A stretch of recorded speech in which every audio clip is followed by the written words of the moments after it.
തിരുവനന്തപുരം വർക്കല ബീച്ചിൽ 19-കാരി തിരയിൽപ്പെട്ട് മരിച്ചു. ബംഗളൂരുവിൽ പൈലറ്റ് ട്രെയിനിംഗ് കോഴ്സിന് പഠിക്കുന്ന ഒഡീഷ സ്വദേശിയായ പ്രിയങ്കയാണ് മരിച്ചത്. വിവരങ്ങളുമായി തിരുവനന്തപുരത്ത് നിന്ന് ഉമേഷ് ബാലകൃഷ്ണൻ ചേരുന്നു. ഉമേഷ് ബാലകൃഷ്ണൻ, എന്തൊക്കെയാണ് വാർത്തയുടെ കൂടുതൽ വിവരങ്ങൾ? ദിലീപ്, വൈകിട്ടാണ് ഈ സംഭവം നടക്കുന്നത്.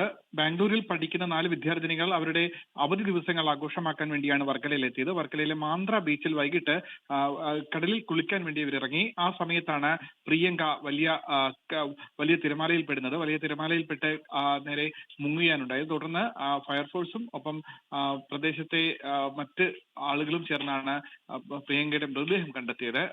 കണ്ടെത്തുമ്പോൾ തന്നെ മരിച്ച സ്ഥിതിയിലായിരുന്നു. തുടർന്ന് ഇപ്പോൾ ആശുപത്രിയിലേക്ക് മാറ്റിയിട്ടുണ്ട്. മറ്റ് 3 പേർക്കും മറ്റ് പ്രശ്നങ്ങളില്ല.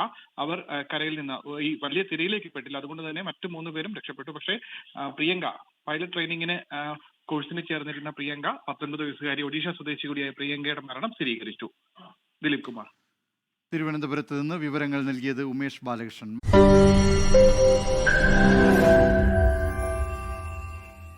ലോകത്തെവിടെയായാലും ഏത് സമയത്തും 24 വാർത്തകളും ഓഗ്മെന്റഡ് റിയാലിറ്റി പാക്കേജുകളും എക്സ്പ്ലെയിനറുകളും വിശദമായി കാണാൻ ഞങ്ങളുടെ യൂട്യൂബ് ചാനൽ നിങ്ങൾക്ക് സബ്സ്ക്രൈബ് ചെയ്യാം.